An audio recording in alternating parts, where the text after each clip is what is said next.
प्रदेश में बिजली उपभोक्ताओं के लिए एकमुश्त समाधान योजना ओटीएस जारी कर दी गई है। यह 8 नवंबर से 31 दिसंबर 2023 तक लागू रहेगी। इसके तहत 50 से 100% तक छूट मिलेगी। ये 100% छूट 1 किलोवाट वाले उपभोक्ताओं को मिलेगी। बिजली चोरी में पकड़े गए लोगों, स्थायी रूप से कटे कनेक्शन वाले बकायेदारों और न्यायालय के लंबित मामले में भी समाधान योजना में शामिल किया जा सकेगा। प्रदेश में हर साल एक मुश्त समाधान योजना ओटीएस लागू होती रही है। यही वजह है कि इसकी मांग फरवरी से ही शुरू हो गई थी। पिछले दिनों मुख्यमंत्री योगी आदित्यनाथ ने भी ओटीएस लागू करने पर जोर दिया था। ऐसे में पावर कॉरपोरेशन की ओर से शनिवार को ओटीएस योजना जारी की गई। समस्त विद्युत भार के LMV1 घरेलू, LMV2 वाणिज्यिक, LMV4B निजी संस्थान, LMV5 निजी नलकूप एवं LMV6 औद्योगिक उपभोक्ताओं को सरचार्ज, विलंब भुगतान अधिभार राशि पर अधिकतम 100% की छूट दी जाएगी।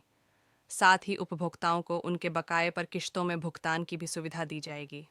ऊर्जा मंत्री AK शर्मा ने बताया कि योजना में 1 किलोवाट से अधिक भार वाले घरेलू उपभोक्ताओं को एक मुश्त भुगतान के साथ किश्तों में भुगतान के 2 विकल्प दिए गए हैं। 30 नवंबर तक अपने बकाये का पूर्ण भुगतान पर 90% की छूट, 3 किश्तों में भुगतान पर 80% की छूट तथा 6 किश्तों में भुगतान पर 70% की छूट मिलेगी।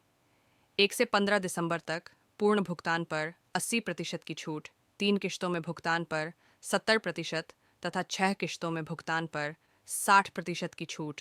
16 दिसंबर के बाद पूर्ण भुगतान पर 70% की छूट, 3 किश्तों में भुगतान पर 60% तथा 6 किश्तों में भुगतान पर 50% की छूट मिलेगी। इसी प्रकार 3 किलोवाट भार तक के वाणिज्यिक उपभोक्ताओं द्वारा 30 नवंबर तक अपने बकाये का पूर्ण भुगतान पर 80% तथा 3 किश्तों में भुगतान पर 70% की छूट मिलेगी। इसके पश्चात के चरणों में दोनों विकल्पों में भुगतान पर क्रमशः 10% कम की छूट मिलेगी। इसी प्रकार 3 किलोवाट से अधिक के भार वाले वाणिज्यिक उपभोक्ताओं द्वारा 30 नवंबर तक पूर्ण भुगतान पर 60% तथा 3 किश्तों में भुगतान पर 50% की छूट मिलेगी।